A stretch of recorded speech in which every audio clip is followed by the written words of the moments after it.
Hey everybody, RockPaperMario here, and welcome back to Let's Play The Legend of Zelda: The Wind Waker HD The Three Heart Run. Jesus, that's going to be like a lot of fun saying that every single time.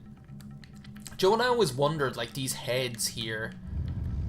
Like, Joe, the way where Dragon Roost Cavern is supposed to be is kind of like where Death Mountain would have been. Like, I wonder if this is like an indicator of the fact that the Gorons used to be here, because like you'd expect there to be like Rito symbology in Dragon Roost Cavern, but no, you have like these weird like heads that actually don't look unlike Gorons at the end of the day. Do you know? Like, they've got like the big roundy heads with the lips and the nose, just like a Goron would do. Well, no, Gorons don't have noses, do they? Well, there goes my theory down the toilet here. What? I almost parried you. If only I pressed A instead of B, not like these guys are going to give me that much trouble. Anyway, here we are. Welcome to the Three Heart Run. It's time to get into the meat and potatoes of the game here. It's so strange, like, when I'm playing... Like, I don't know what it is about this game that is just so ingrained in my memory, do you know? Because, like there are a couple of games that I play where I would say my knowledge of them is quite, where I would say I'm quite well versed in them is the way I would say it, actually. Like, where I would say, like, oh, well, I know what I'm doing when I'm playing that game. And, like, there are some games like that where that really is the case, like Mario Sunshine and, like, this game. Like, I really do know them back to front. And then it's weird because you wonder, like, how did that happen? How do you get to know a game so well like that? Because, like, now, like, Final Fantasy X, like, I know that game quite well as well, do you know? But then, like, when I'm playing it now and I'm LPing it, and it has been, like, several years since I played it the last time, there are certain things where I'm like, wait a second, what do I have to do there again? Or, wait a second, how do I progress to the next part? Or, like, where's the save point in Besaid Village? And it's like, obviously it's in the Crusaders' Lodge, but it's like... Do you know, it's like stuff like that that you forget. But, like, something like that, that's like... Don't get out of here. Oh, you just went over there to look at the explosion, I guess. Well, do you know what? I'm just going to leave you here to bask in its glory is what I'm going to do. But yeah, so like little things like that, like you just, like they just completely slip my mind. Am I going to be able to make that? Maybe if I like, it's like half in the lava. They just completely slip my mind. But like something like that would never happen in this game. It's like in this game I can already...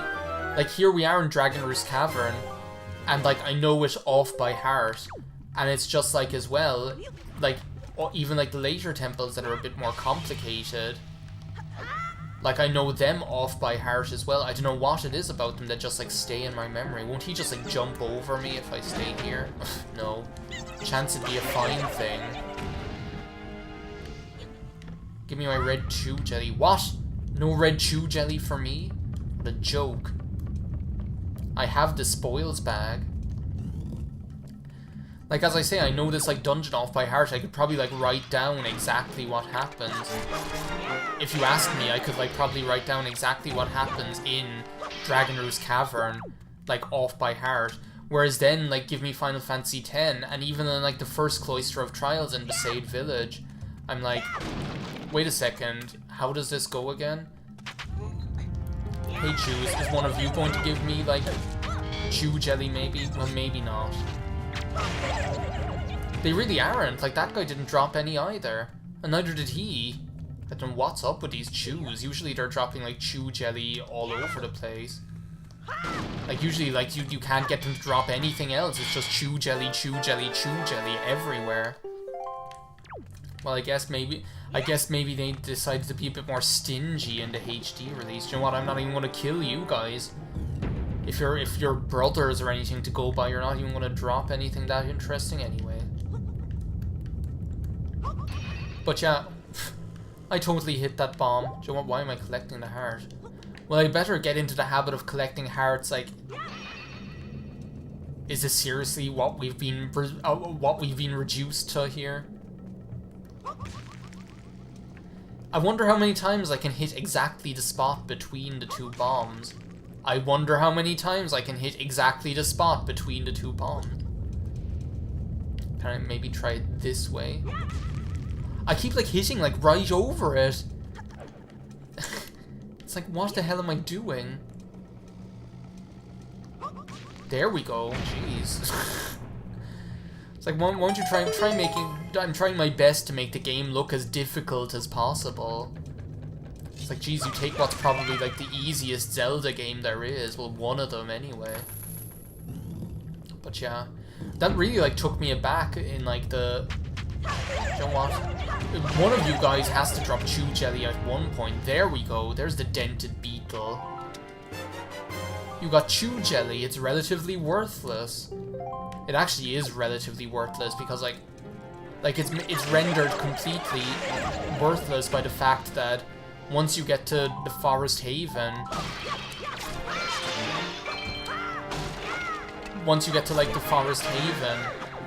all you have to do is like collect Boko Baba seeds, which are everywhere.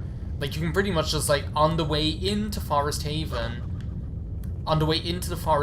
like from where you warp there with the thing. On the way into Forest Haven from where you warp there with the Ballad of Gales, you can pretty much collect 4 Boko Baba seeds from the Boko Babas that are just there. And then in Forest Haven itself, all you have to do is turn in 4 Boko Baba seeds and hey presto, you've got yourself a blue potion. It's like, how ridiculous. And like that's like right at the beginning of the game as well. It's like you want a blue potion right at the beginning of the game. It's like compared to how hard you got to work for them in... I keep like thinking that's like way like down way lower than it actually is. Okay, go on, erupt one more time, just so I know we are not going to do it while I'm on that thing. I'm going to take a sip of my tea, which is delicious. I could totally have made that as well, but didn't want to take the chance and ended up looking like an idiot. Hey there. Can I like throw a rock at you, maybe? It's like throw a rock at its head. Bye, golden feather. No golden feather for me, apparently.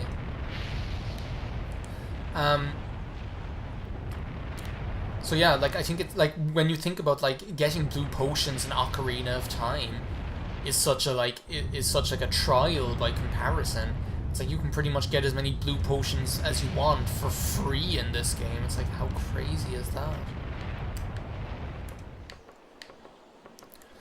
So yeah, here we are. We're already making good progress in Dragon Roost Cavern. I mean, if you're already at this point after what, like 8 minutes, 9 minutes? It's like you're not doing bad. But then it's like the first dungeon and oh my god, what is wrong with my throat all of a sudden? It's that tea, I'm telling you, with that milk in it.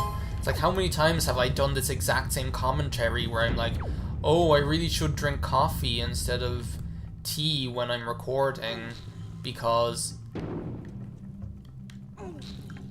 I really should drink coffee instead of tea when I'm recording because like the milk like gums up my vocal cords or something, or my throat, and makes it all mucusy or something. Hey rat. Yeah, the King of Red Lions is... Do I really have to listen to you? It's like I've played this game before, Sean Connery. Do you know what's annoying? You. Though I must say, do you know what? I shouldn't complain. Do you know what? Hey, you! Get back here! That was like about 20 rupees they just tried to steal. Okay, where am I? There we go. That was like 25 rupees they just tried to steal. It's like, where do they get off? Okay, so what's over there? Isn't it like the compass or something? Do you want half of me wants to get it and half... Well, no, maybe it's actually like a key over there. I was just going to say, like, half of me wants to get it and half of me wants to say, well, screw it, who needs it? But apparently the key is over there and it's the compass is over here. See, there we go. I tried to throw it with A again. Even though the game is kind enough to put A swing in big capital letters right at the bottom of the screen. But yeah. What was I gonna say? I was like on some sort of train of thought. Oh yeah, I was like, I shouldn't complain about the King of Red Lions offering me advice. Do you know what game this could be? Skyward Sword. It's like, oh my god. Like, if I start talking about that game and how much I dislike it, I'll never stop, I swear. Do you know what? I had like a memory of that like disappearing below me. Of that like... I had like a memory of that like of that like stairs like crumbling below you as you walk up it, but I think that's later in the dungeon. That's like one of the few instances, actually I never mentioned it, where you just see a key out in the overworld. Like normally keys are in chests. It's almost like in like Ocarina of Time, the way like there's like that one key in the Shadow Temple that's just like you get it out of that jar and then it's just out in the open. Could you please? I feel like so defenseless without my beloved boomerang. Like, could you just come and get me, please? So if you're attacking them one-on-one, it's almost easier to just like wait for them to attack you and then shield. And then like just attack them then. But yeah, do you know like that one like key that's in the Shadow Temple that just like you see it on the ground with Joy Pendant? I don't even, well no, I do need them, don't I? Because I need them to get like the Cabana Deed. That's like the only reason why you need to get that one heart piece as well, doing like a run of this game. Is because like you need to get the Cabana Deed to be able to get one of the Triforce charts. I started saying that in the last video actually, but I'm pretty sure what I've heard is that in this game,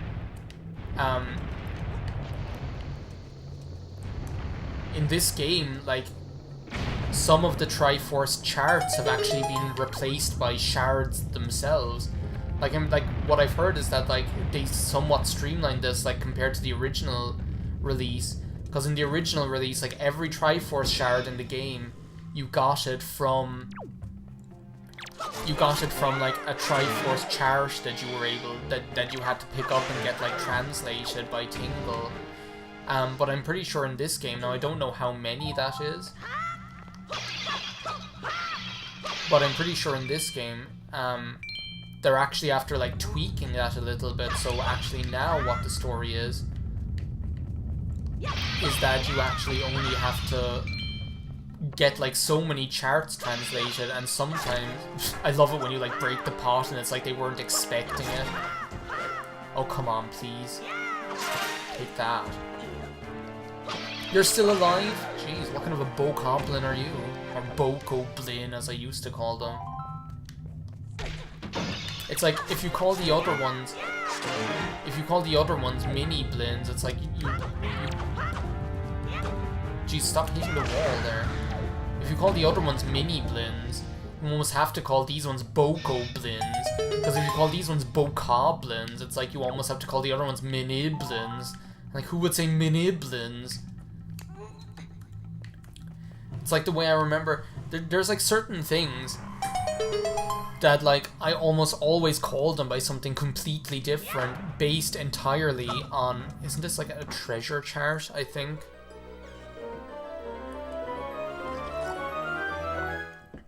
Like, there are certain things in this game and in like Mario Sunshine based that I call like different things based entirely on like what they're called like in the guidebooks, because for whatever reason, pretty sure there aren't any more bokoblins up here. No, just a joy pendant. They flocked like butterflies to nectar-filled blossoms. Oh god, one of these things. Well, the easiest way to deal with them is just to wait and parry them. But I need to have my sword out to do that. Hello, aren't you gonna do anything? Because then you get them in one hit. I almost like jumped back off of the thing there. Yeah, pick up the jar, please. Then we just need to hope that that thing doesn't come back out again. Okay, now go for it, Link. But yeah, based on the fact that for some reason the guides that I had for these games, and maybe that's one of the reasons why I know both of these games so well, is because they're actually some of the few games that I had guidebooks for them. Like I actually had like a guide for Wind Waker, and I had a guide for Mario Sunshine. And the guide I had for Mario Sunshine is like the Prima Games guide. And the guide that I had for Wind Waker was by, is it called Piggyback, I think is what they're called. But like the one I had for Wind Waker is absolutely amazing. Like it's almost like the Breath of the Wild guide, like, because I have that for the guide for Breath of the Wild as well. And not only is it really like extensive and has everything in it, just the design of the guidebook is just so cool. Like it's almost like something you'd almost like to have, because it has all the artwork and it has all like the enemy profiles and has everything in it. It has just so much information and lore about the game. But and yeah, maybe that, but like, just to finish off this thought before I go into like the next video, like in that guidebook, for some reason, Outset Island is called Prolo Island, and Windfall Island is called Tora Island, like Taura. And I'm pretty sure Earth Island is called Headstone Island or something like that. And like, because of that, I always get mixed up between what to call those things. It's very strange, but anyway, that's it for this part of Let's Play The Legend of Zelda: The Wind Waker HD the 3-heart run. Try saying that 10 times fast. Thanks for watching. I'll see you next time. Bye now.